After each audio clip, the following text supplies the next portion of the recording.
Please rise.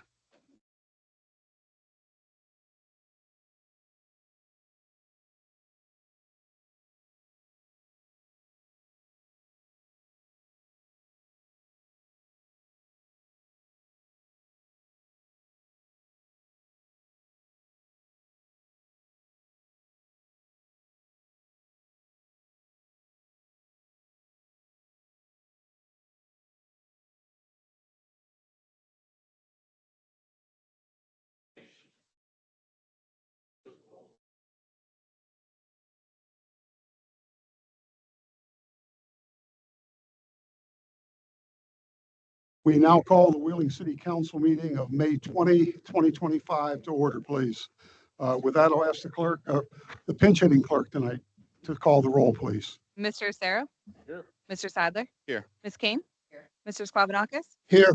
Mr. Thorngate? Mr. Palmer? Here. Mayor Magruder? Here. And quorum is present. Thank you. We have before us the minutes from May 6, 2025. Is there a motion to approve the same? I'll entertain a motion to, or I will make a motion, make a motion to accept the minutes as received. I'll second.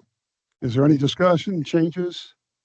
If not, all those in favor signify by saying aye. Aye. And those opposed, minutes approved. At this point, we're going to call we're going to do the mayor's report. So we got a couple of things on the mayor's report tonight. First and foremost, we want to, on behalf of City Council, we want to congratulate our solicitor, Rosemary Humway-Warmoth, on being a finalist in the Athena Awards last week. Rosemary, you make us very proud. Thank you. We are proud. Thank you very much. One other note that maybe you'll notice around town, if you've been driving around the city at all, you've noticed that the Wheeling Military Banner Program is in full force.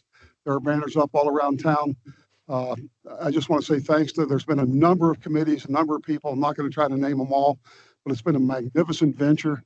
And I think you've seen it in the press. So if you get a chance, check out some of those banners. That program is not ended. It's just beginning.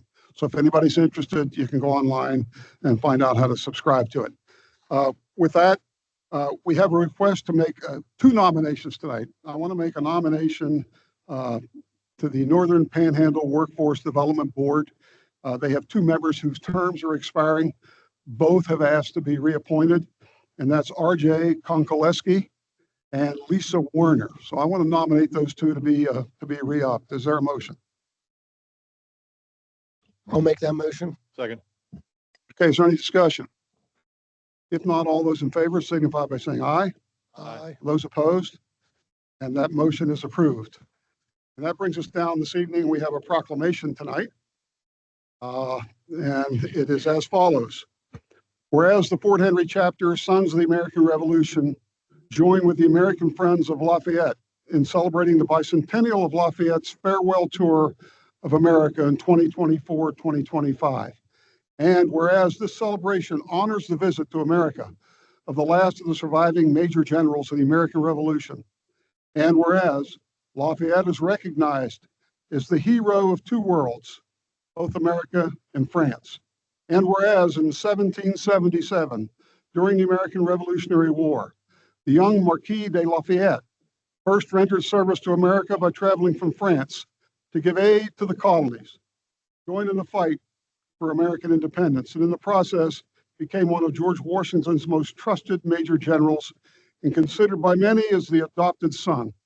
And whereas during Lafayette's service, undertaken as his own expense, he proved to be indispensable to the cause of American independence, both in his military and diplomatic roles.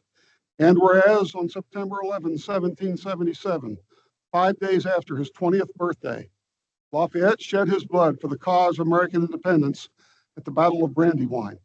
And whereas at the Battle of Yorktown, in which Lafayette played a major role, ended with Cornwallis' surrender and a decisive American victory that caused the British government to acknowledge the United States of America as a sovereign nation. Whereas Lafayette was a lifelong supporter of human rights, advocating for religious liberty, racial equality, women's rights, and civil justice, and he relinquished his own noble title during the French Revolution. And whereas Lafayette co-authored with Thomas Jefferson France's Declaration of the Rights of Man and the Citizen, and whereas his lifelong work was always in support of human dignity for all, and whereas during his farewell tour of America in 1824 and 1825, he visited the then 24 states, always speaking about the ideals of liberty, justice, democracy, and human rights. Now, therefore, I, Denny Magruder, Mayor of the City of Wheeling, hereby commend the Marquis de Lafayette for his dedication to the principles of democracy and equality for all, and proclaim the importance of the American citizens everywhere to celebrate the bicentennial of his farewell tour to America in 1824 and 1825. I hereby declare May 24, 2025 as Lafayette Day and as a time to remember and celebrate Lafayette's farewell tour in Wheeling, West Virginia. In witness thereof, I have hereunto set my hand and caused the seal of the City of Wheeling to be affixed this 20th day of May, 2025.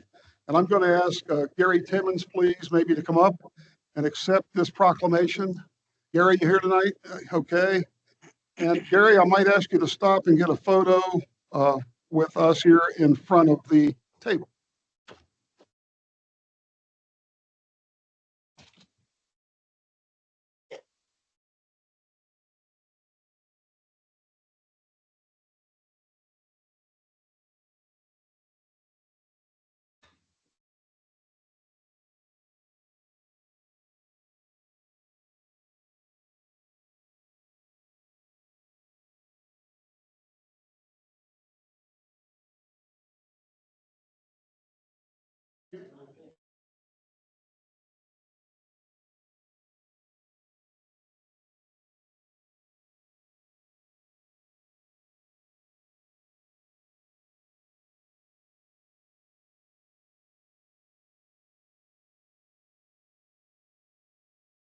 And that will conclude the mayor's report for this evening. I will call upon the clerk to give the clerk's report.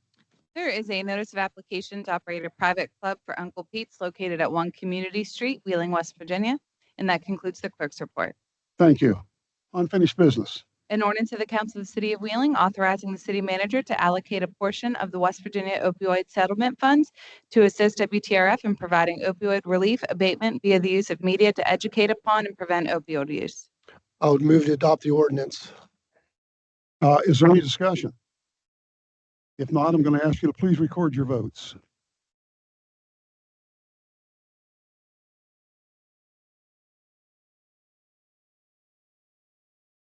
That motion's approved.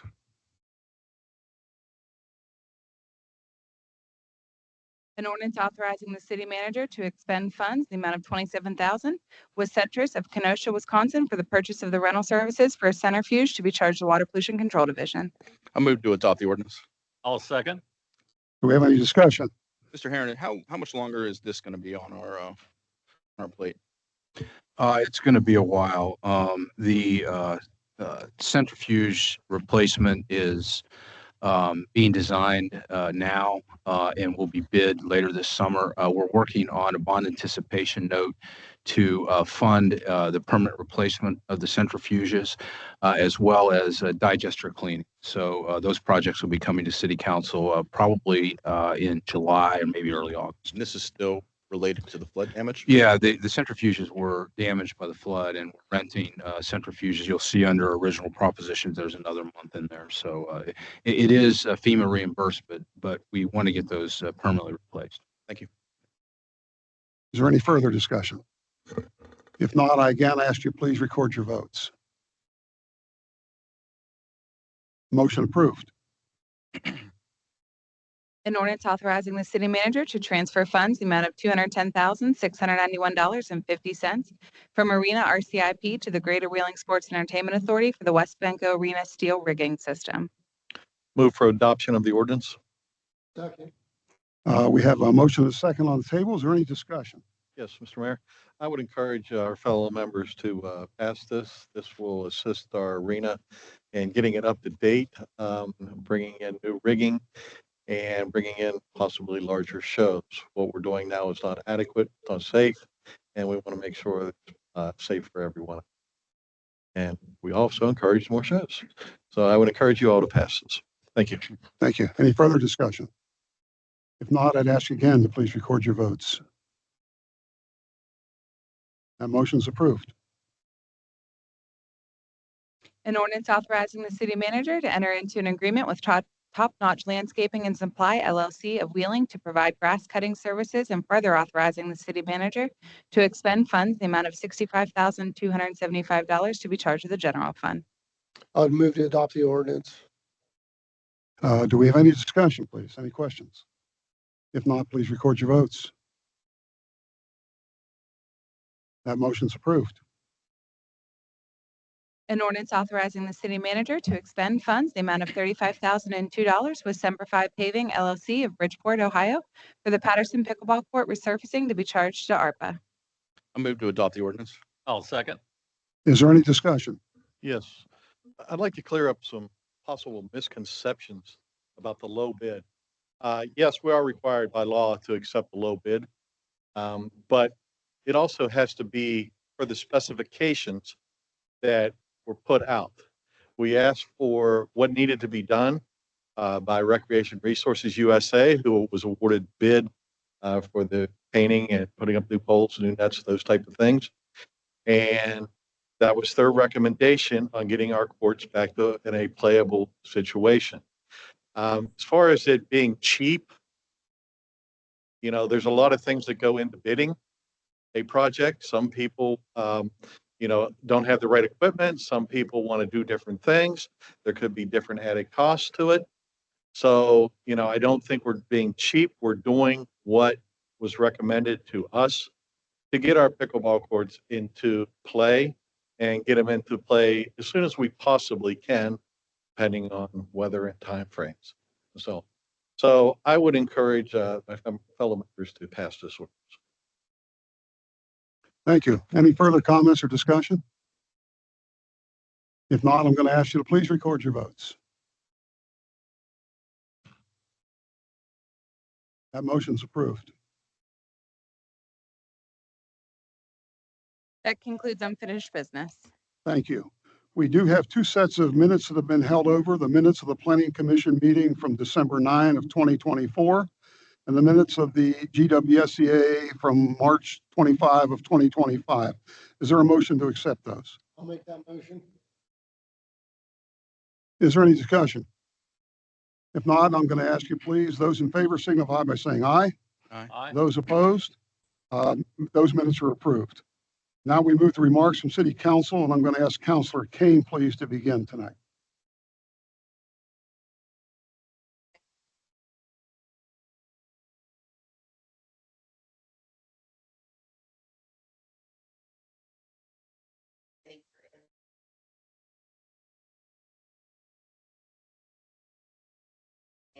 Also this summer.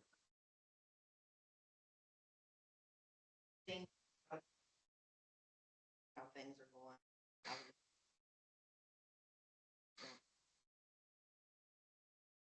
Kind of see how everything is going. How ideas. Get me? Thank you. Vice Mayor, Nothing to see. Mr. Palmer. Yes, thank you, Mayor. You did the proclamation earlier for Lafayette, and I just want to remind everyone at 1 p.m. on Friday or on Saturday, May 24th, he will be arriving by horse and buggy at the Osiris Temple. So I encourage folks to come out and see the event. Thank you. Councilor Sarah. I'd like to thank the Ohio County Solid Waste Authority for teaming up with the Growwood Pride organization last Saturday for our Warwood Spring Cleanup Walk.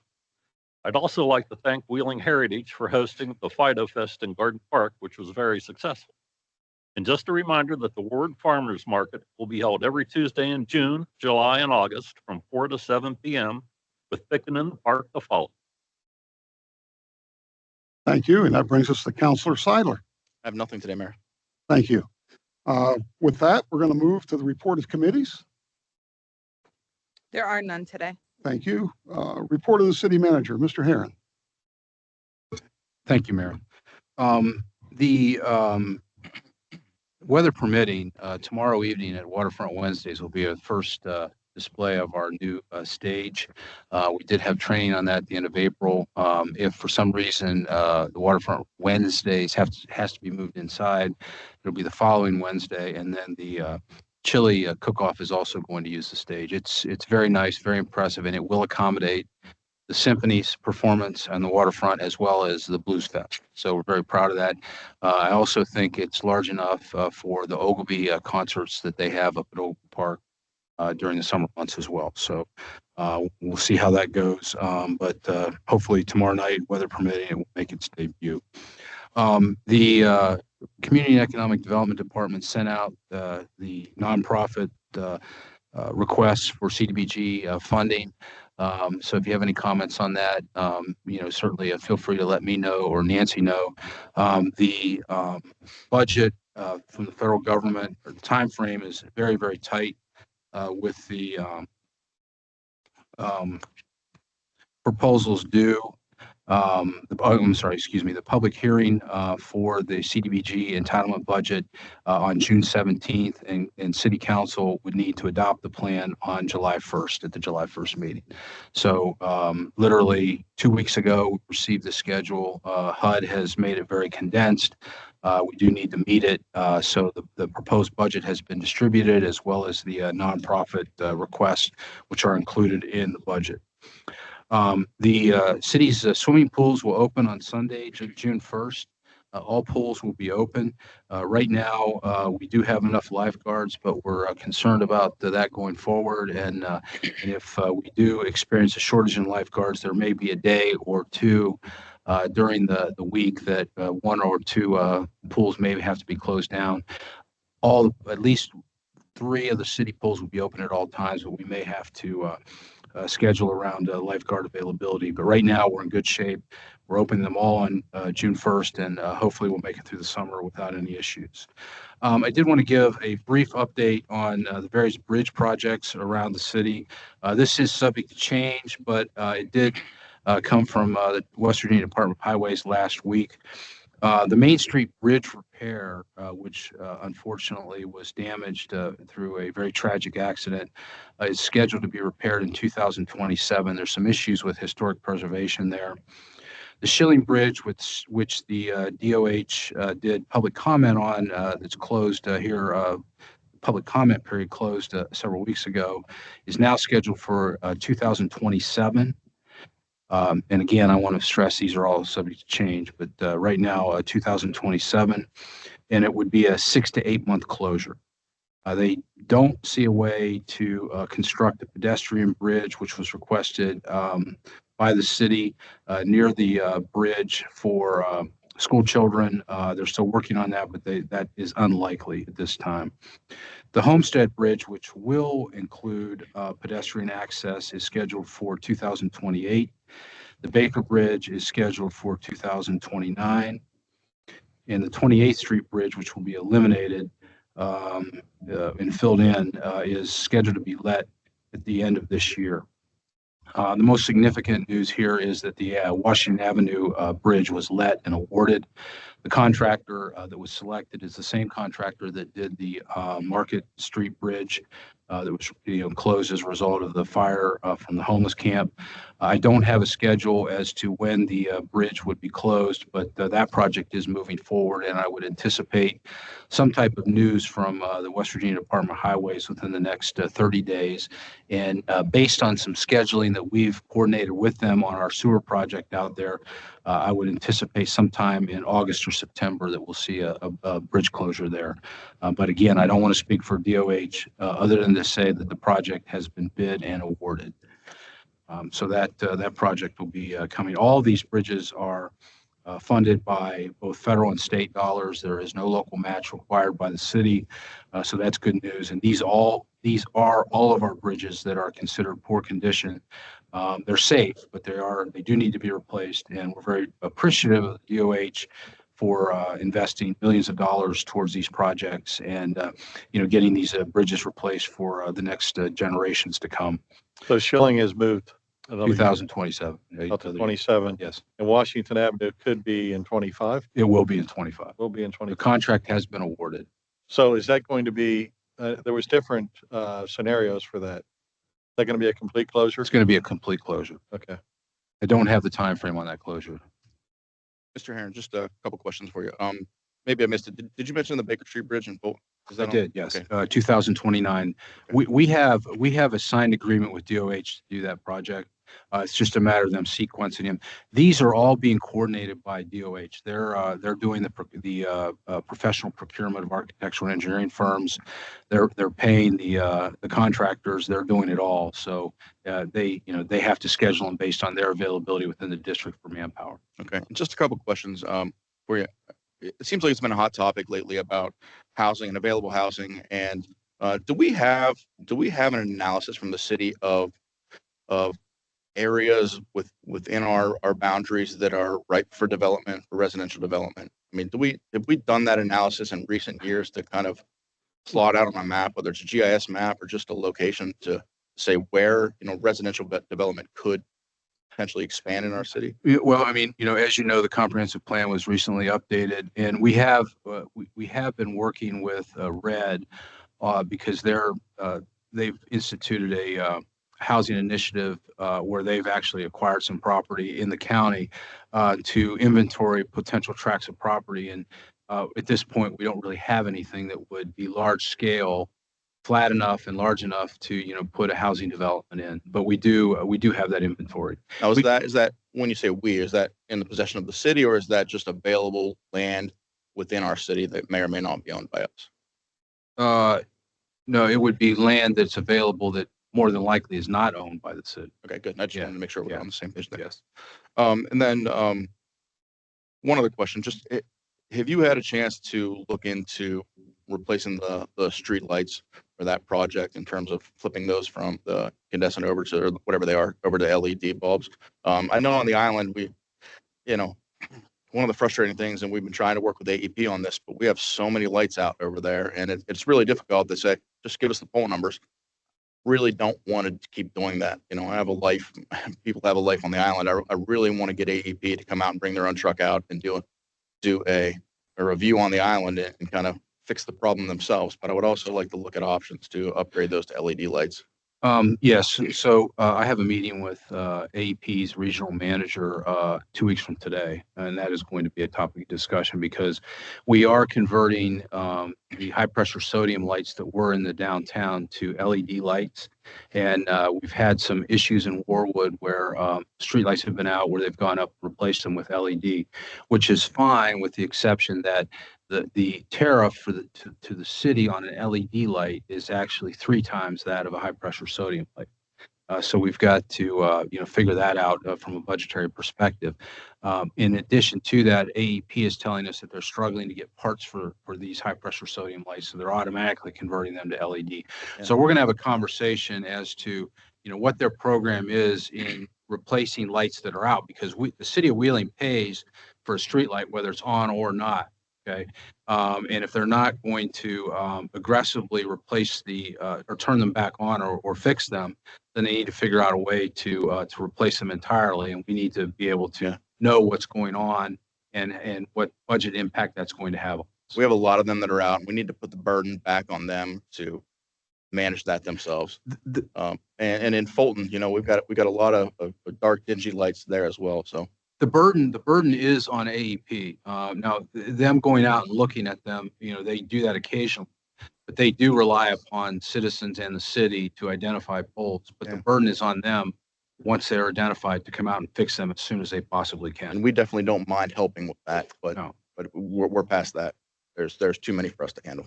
I would mention that on River Road between Warwood and North Wheeling, there are many lights out there. Now, I'll normally get out of the car, get phone numbers and get it to them, but it's too dangerous at night to go do that location.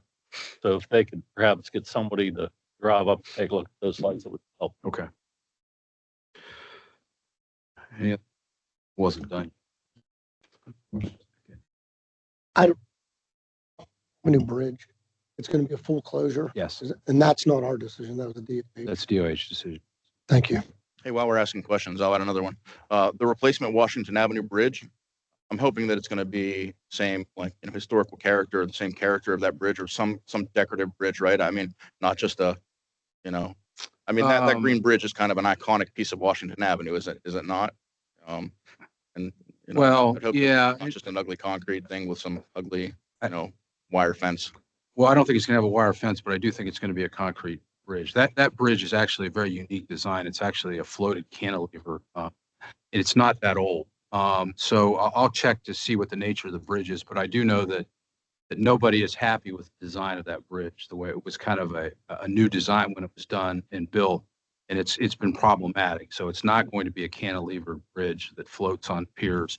It's going to be a concrete structure, and whether or not they put any historical enhancements like they did on National Road in Elm Grove, I don't know, but I'll find. All right, thanks. And then also today, we did receive bids on the Clay School asbestos abatement. That will be coming to City Council at the next council meeting. We did receive 2 competitive bids with Reclaim out of Fairmont being the low bid at $498,000. That's pretty much in line, a little bit higher than what we anticipated, but not nearly as high as what the estimate from our consultant was. So it is an affordable. It is in an affordable range, so we will be making a recommendation to City Council to move forward with asbestos abatement. And then finally, part of our discussion in the Development Committee meeting is the property that the city has available as a result of the demolition of the center wheeling parking structure. And we want to begin the process of attracting the developer to present to City Council ideas for developing that property. But one of the key parts of that was that, as we all know, the police department was built next to that parking structure. And the game plan when the building was renovated was to utilize the parking structure for a sally port within the parking structure. We bought all the materials for it, and then to have second floor cruiser parking. So the building is designed where the patrol division of the police department is on the second floor. So it would have emptied out into the parking structure, and the cruisers would have been parked there and would have used a portion of the parking structure. So when that was demolished or determined to be in need of demolition, we came up with the secondary plan, a preliminary plan, build a small parking structure adjacent to the existing police headquarters that would have the sally port on the first floor and then cruiser parking on the second floor, and the rest of the site would be available for development. That is a very expensive concept, but it also takes up, because of a parking structure and the ramps that you need to get up to a second level or third level of parking structure, take up a lot of room. We tasked the architect for the project, M&G Architects, to come up with a game plan to put the sally port in at the site, also have cruiser parking, which is desperately needed, and then also a building available for the SWAT truck and other auxiliary vehicles that the police department has, such as motorcycles, trikes, the ATV, etc. So they have come up with a design to do that. I have here, and so basically what we're proposing is that the police headquarters building has an exposed wall because the parking structure was right here. This is a material that would cover the wall and seal it. We would then construct the sally port here adjacent to the building. There would be a door put there. We're going to do that as soon as possible. And then, excuse me, on the back side of the site, there would be a 2-story building constructed, which would be a garage building for the police department for storage of their vehicles, and then which would be accessible from Chaplin Street. And then by 2 stories, the second story would be down on Market Street, similar to the way the fire station was, and that would be commercial space for Center Market. So it'd be a 2-story building, and then the cruiser parking would be surface park. This proposed plan would take up about 30% of the site. The remaining portion of the site that would then be available for private sector development. And as you know, the Cancer Center is going right across the street. That's been announced. So not only do we have a rendering of what we'd like to do with the police department, but we also obviously have the rendering of the Cancer Center across the street. So we want to cut loose the RFQ for development services to develop the rest of that site, hopefully into a mixed-use development that would complement not only Center Market, but also the WVU Cancer Center project across the street. That's my report.